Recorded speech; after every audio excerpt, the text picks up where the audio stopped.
Thyroid क्या है और क्यों होता है और ये ठीक कैसे होगा। सबसे पहले तो थायराइड कोई रोग नहीं है। थायराइड आपके शरीर का एक अंग है, एक ग्रंथि है, जिसको आयुर्वेद में चुल्लिका ग्रंथि या अवटुका ग्रंथि कहते हैं। एक और नाम है ग्रैवियक ग्रंथि। गले के पास होने के कारण इसको ग्रैवियक ग्रंथि कहते हैं।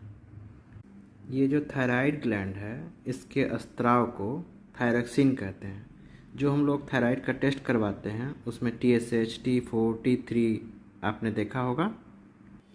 तो उसमें जो T4 है वही थायरक्सिन है और इसी T4 को T3 में बदलने का काम लीवर द्वारा होता है। और जो TSH है वो प्यूटिटरी ग्लैंड का स्त्राव है, यानी पोषणिका ग्रंथि इसको आयुर्वेद में बोलते हैं। एक और होता है TRH। TRH हाइपोथैलेमस का स्त्राव है और हाइपोथैलेमस TRH के द्वारा थायराइड से T4 बनाने के लिए कहता है और T4 लेकर के लीवर उसको T3 में बदलता है और सारे शरीर में मेटाबॉलिज्म का सिस्टम को, चयापचय क्रिया को संतुलित करता है।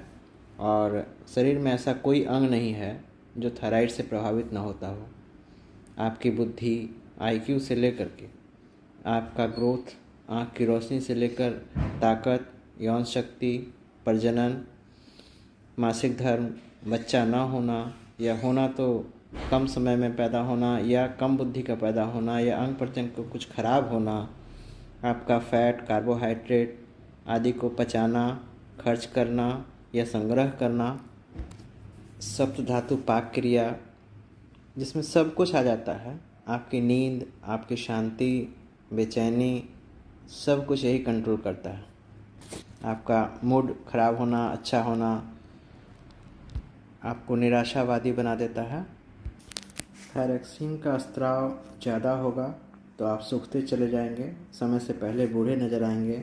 आपके शरीर का सारा प्रॉपर्टी तेज़ी से खर्च करेगा, चमड़ा में रूखापन आएगा, आँख बाहर की ओर निकला हुआ होगा, कुछ याद नहीं रहेगा। और अगर स्त्राव का कम होगा तो कम खाने पर भी फैट और कार्बोहाइड्रेट संग्रह करके आपको मोटा, बेडौल, चिड़चिड़ा करेगा और पाचन की गड़बड़ी करेगा, बाल झड़ेगा, बाल पतला हो जाएगा, गैस, कब्ज होगा, नींद की कमी होगी या अति निद्रा भी हो सकता है। ये जो थायरक्सिन बनता है उसमें थायराइड को रॉ मटेरियल के रूप में आयोडीन की आवश्यकता होती है और थायराइड को सुचारू रूप से काम करने के लिए इसे आयोडीन की आपूर्ति होती रहनी चाहिए।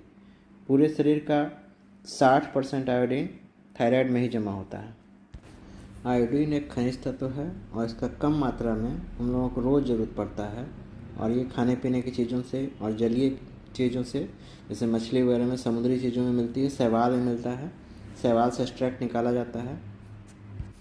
आयोडीन शारीरिक विकास एवं दिमागी क्षमता को प्रभावित करता है।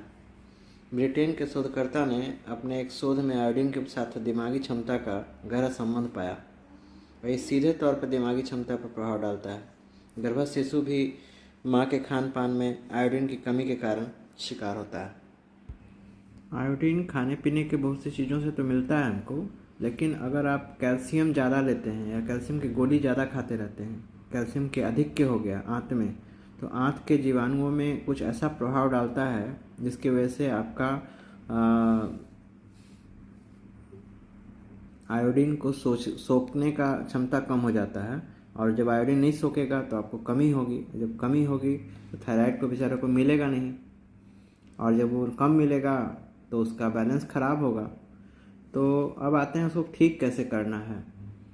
ये सब तो गड़बड़ी है तो ठीक है। और एलोपैथी पद्धति से क्या होता है कि जब उसमें कमी होता है तो लोग बाहर से थायरक्सिन देते हैं। तो जब बाहर से थायरक्सिन देंगे तो अपना थायराइड कभी भी अपना थायरक्सिन और नहीं बना पाएगा, कम बनेगा।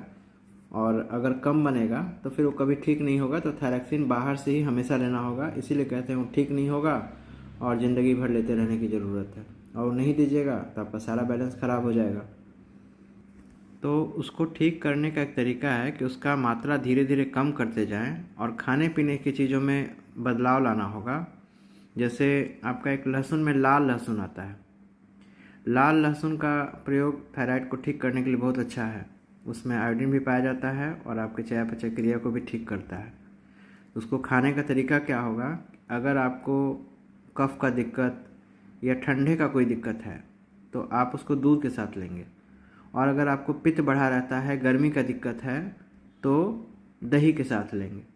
आप एक जवा लहसुन डेली किसी टाइम में, रात का रात या सुबह का सुबह, जब आपको सूट करे, एक लहसुन से शुरू करके 5 लहसुन का जवा तक जाएंगे और फिर 5 से घटाते हुए फिर 1 पर आएंगे।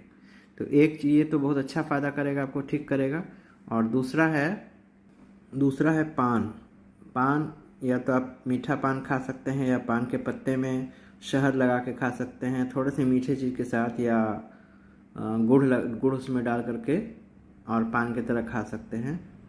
और तीसरा है बेल का पत्ता। बेल का पत्ता आप 3-4 रोज़ खा सकते हैं, 5-7 भी खा सकते हैं, धीरे धीरे बढ़ाएं और रोज़ खाएं, तो वो भी आपके थायराइड को बैलेंस करेगा। और एक और है आपका कमल का फूल। कमल के फूल का डंडी या कमल का फूल को क्या करते हैं कि ला करके धो करके और उसको मिक्सी में डालिए और उसमें 1 कप दूध डालिए और उसके साथ पीस दीजिए। उसको निकाल करके उसमें 1 चम्मच शहद डाल करके और उसको 1 बार रोज़ पीजिए, या कमल ककड़ी होता है उसका इस्तेमाल करिए। तो इन सबों की चीज़ों से इसमें बहुत फ़ायदा करेगा। दूसरा, इसमें आपको रिफ़ाइन बिल्कुल बंद करना चाहिए, रिफ़ाइन तेल 1 बूंद भी नहीं खाना चाहिए। और जैतून के तेल को कच्चा खाना ठीक है, लेकिन पकाना ठीक नहीं है। ये 2 कारण बहुत बड़ा कारण है थायराइड को ख़राब होने का। जब से इसका प्रचलन चला है तब से थायराइड ग्लैंड बहुत ज़्यादा लोगों का ख़राब हो रहा है। और इसको ठीक करने के लिए सुबह माने 12 बजे तक या दोपहर के खाने से पहले तक जो भी खाना खाना है वो आप फल खाइए। फल में आपको जो भी खाना है खाइए, केला छोड़ के अच्छा रहेगा, बाकी सभी फल खाइए। और दिन में फिर जो खाना है खाइए, रात में जो खाना है खाइए, लेकिन रिफ़ाइन तेल बिल्कुल नहीं खाना है। और अगर ये बेल का पत्ता, पान का, लहसुन का प्रयोग करते हैं तो आपको दवा खाने की कोई ज़रूरत नहीं है। आप 1 महीना 2 महीना खा करके आप टेस्ट करवा लीजिए, बिल्कुल नॉर्मल आएगा। और एक शैवालिका अर्क बनता है जो शैवाल से निकालते हैं, उसमें आयोडीन काफ़ी मात्रा में पाया जाता है, वो हमारे पास मिलेगा या मार्केट में मिलता होगा तो ठीक है। उसको क्या करते हैं, गर्म पानी में 20-25 बूंद डाल करके उसमें पैर डुबाते हैं सोने के समय में, तो वो आपकी कमी को बहुत ठीक करेगा। दूसरा, पान के रस और बेल के पत्ते का रस, और उसमें बेल के जड़ और पान के जड़ का भी इस्तेमाल होता है, उससे एक दवा बनता है सांडिल्य। ये भी आपको थायराइड को ठीक कर देता है। हमेशा के लिए ठीक हो जाएगा ऐसा नहीं है, लेकिन आपको वही थोड़ा परहेज रखना होगा। ये तेल वेल नहीं खाना, इस तरह का ज़्यादा चिंता नहीं करना है। जितना कच्चा भोजन करेंगे, यानी कि जिसको कच्चा खाया जा सकता है, यानी कि फल वगैरह खाया सकता है, सब्जी में कुछ ही चीज़ जो सलाद के रूप में काम आता है उसको कच्चा खा सकते हैं। ड्राई फ्रूट्स कम कर देना चाहिए। अगर आप लगातार ड्राई फ्रूट्स खाते रहेंगे तो वो भी थायराइड ख़राब होने का कारण बनेगा। आप जैतून का तेल बहुत अच्छा समझ करके उसको खाएंगे, वो भी आपका कारण बनेगा। सोयाबीन से कुछ भी बना हुआ चीज़, सोयाबीन का कोई भी चीज़ होगा वो आपको दिक्कत करेगा। आप व्यायाम करें, मेहनत करें, सुबह टहलें, और सुबह सुबह खीरा, पपीता जो आपको पसंद आता है सुबह में वही नाश्ता करें। सुबह में रोटी सब्जी नहीं करना है। दोपहर में फिर आप खाइए, खाना खाइए, रात को खाना खाइए, कोई दिक्कत नहीं है। 1 महीना करके देखिए, काफ़ी बदलाव आएगा। थायराइड कोई बीमारी नहीं है, ये आपकी जीवन शैली की गड़बड़ी की वजह से होता है। जीवन शैली सुधार दीजिए, थायराइड सुधर जाएगा। इसकी कोई दवा नहीं होती है, बस जीवन शैली। ग्रंथियों के अंतःस्राव हार्मोन्स को बोलते हैं। अंतःस्राव पर तो बोलना बहुत ही बड़ा विषय है। आयुर्वेद में इस पर भी काफ़ी गहन विचार हुआ है और इसके रहस्यों को जाना गया। इन्हीं रहस्यों को जानकर योग में, जिसको कुंडली शक्ति कहते हैं, उस पर भी काफ़ी काम हुआ है। पोषणिका ग्रंथि की जो बात पहले कह रहे थे, इसी ग्रंथि से अमृत सदृश सर्वधातु पोषक स्त्राव हुआ करता है। सर्वधातु पोषक स्त्राव हुआ करता है, इसका मतलब इसीलिए इसका नाम रखा गया पोषणिका ग्रंथि, जिसको आप पिट्यूटरी ग्लैंड बोलते हैं। और इसी ग्रंथि को योगियों ने अमृत का स्त्राव करने वाला चंद्रमंडल कहा है। खैर, आप खाना पीना सुधारिए और जल्दी से ठीक हो जाइए। धन्यवाद। और हमारे चैनल को सब्सक्राइब करिए, शेयर करिए। सब बोलता है इसलिए हम बोल देते हैं, बाकी आपकी जैसी मर्ज़ी। धन्यवाद।